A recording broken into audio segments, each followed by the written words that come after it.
ಶಿವಾಜಿ ಛತ್ರಪತಿ ಶಿವಾಜಿ ಮಹಾರಾಜರ ಮೆರವಣಿಗೆ ನಡೀತಾ ಇತ್ತು.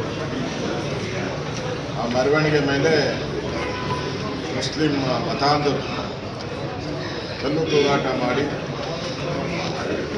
ಶಿವಾಜಿ ಪ್ರತಿಮೆಗೆ, ಆ ಕಟೌಟ್ಗೆ ಅವಮಾನ ಮಾಡಿರ್ತಕ್ಕಂಥ ಘಟನೆ ಇಡೀ ರಾಜ್ಯದಲ್ಲಿ ಉದ್ವಿಗ್ನ ಗೊಂಡಿದೆ.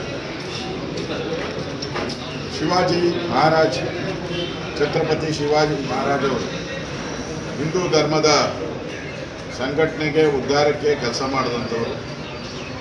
ವಿಶೇಷವಾಗಿ ಮರಾಠ ಜನಾಂಗ ಶಿವಾಜಿಯನ್ನು ದೇವರ ರೀತಿ ಪೂಜೆ ಮಾಡ್ತಾರೆ. ಆದರೆ ಶಿವಾಜಿ ಇಡೀ ಹಿಂದೂ ಸಮುದಾಯಕ್ಕೆ ಒಂದು ಸಂಕೇತ.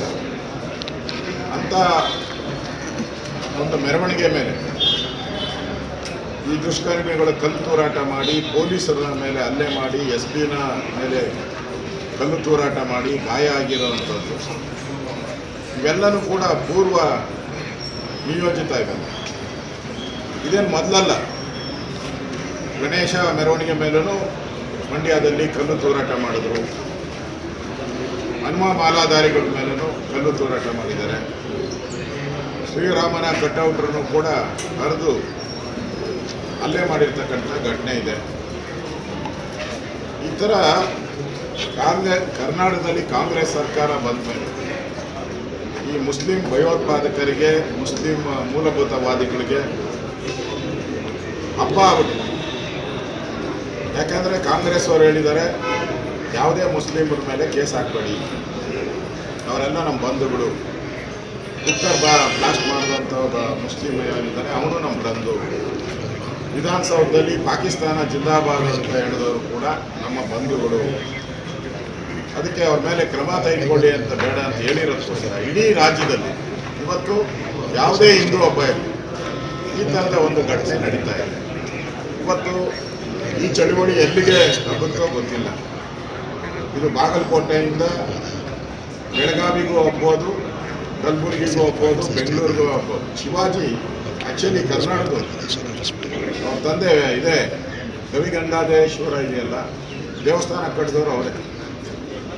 ಅವ್ರ ಪೂರ್ವಜರು, ಅವ್ರ ತಂದೆ ಇಲ್ಲೇ ಇದ್ದಿದ್ದು, ಸಾಮಂತರಾಜ್ ಇಲ್ಲೇ ಇದ್ದಿದ್ದು.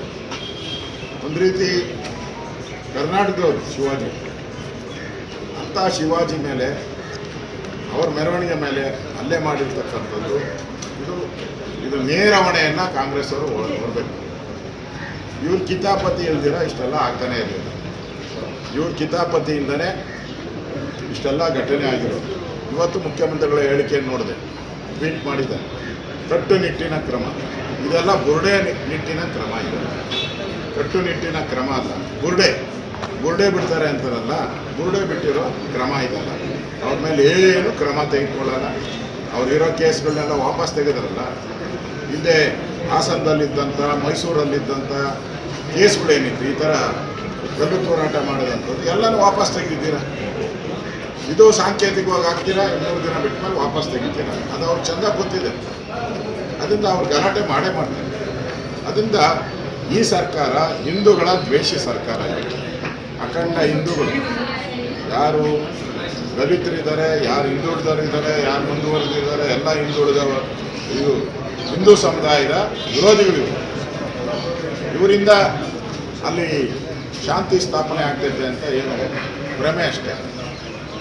ಅದರಿಂದ ಇದ್ರ ಬಗ್ಗೆ ಇಮಿಡಿಯೇಟ್ ಆಗಿ ಸರ್ಕಾರ ಗೂಂಡಾ ಆಕ್ಟ್ ಹಾಕಬೇಕು. ಇವ್ರ ಮೇಲೆ ಗೂಂಡಾ ಆಕ್ಟ್ ಹಾಕಿ 1 ವರ್ಷ ಜೈಲಲ್ಲಿ ಇಡಬೇಕು. ಆಗ ಈ ಸರ್ಕಾರ ಕರೆಕ್ಟಾಗಿ ನಡೀತಾ ಇದೆ ಅಂತಾರೆ. ಗೂಂಡಾ ಆಕ್ಟ್ ಹಾಕಿಲ್ಲ ಅಂದರೆ ಈ ಸರ್ಕಾರ ಅವ್ರ ಜೊತೆ ಶಾಮೀಲಾಗಿದೆ ಅಂತ ನೇರವಾಗಿ ನಾನು ಆಪಾದನೆಯನ್ನು ಮಾಡ್ತಾ ಇದ್ದೀನಿ.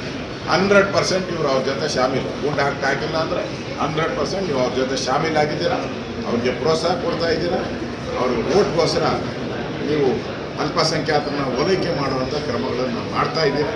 ನಾನು ನೋಡಿದ್ದೀನಿ, ಮಂಡ್ಯದಲ್ಲಾದರೂ ಕೂಡ ಕೇಸ್ ಹಾಕಿದ್ರಿ, ಆ ಕೇಸ್ಗಳನ್ನೆಲ್ಲ ಮುಚ್ಚಾಕ್ತಾ ಇದ್ದೀರಿ. ಅದರಿಂದ ಈ ಸರ್ಕಾರ ಒಂದು ರೀತಿ ಹಿಂದೂ ದ್ರೋಹಿ ಸರ್ಕಾರ.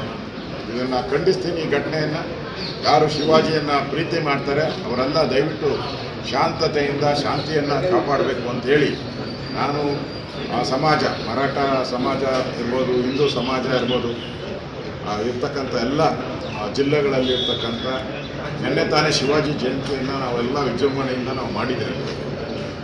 ಇಡೀ ದೇಶದಲ್ಲಿ ಶಿವಾಜಿ ಜಯಂತಿ ಆಚರಣೆ ಆಗಿದೆ.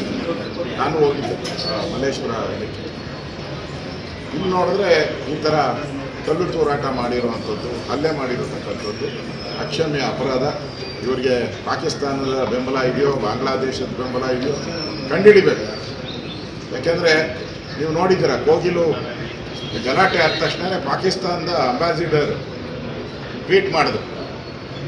ಅಂದ್ರೆ ಲಿಂಕ್ ಇಟ್ಕೊಂಡವ್ರೆ ಇವರೆಲ್ಲ. ಮೋಸ್ಟ್ಲಿ ಈ ಶಿವಾಜಿ ಗಲಾಟೆಗೂ ಪಾಕಿಸ್ತಾನದ ಟ್ವೀಟ್ ಮಾಡ್ತಾರೋ ಅನ್ನೋ ಗೊತ್ತಿಲ್ಲ. ಅದರಿಂದ ಲಿಂಕ್ ಇರ್ಬೋದು. ಅದರಿಂದ ಇವ್ರ ಮೇಲೆಲ್ಲ ದೇಶದ್ರೋಹದ ಕೇಸ್ ಹಾಕಬೇಕು, ಇವ್ರನ್ನೆಲ್ಲ ಗೂಂಡಾಟದಲ್ಲಿ ಒಳಗಾಕಬೇಕು ಅನ್ನೋ ಆಗ್ರಹವನ್ನು ನಾನು ಮಾಡ್ತಾಯಿದ್ದೀನಿ.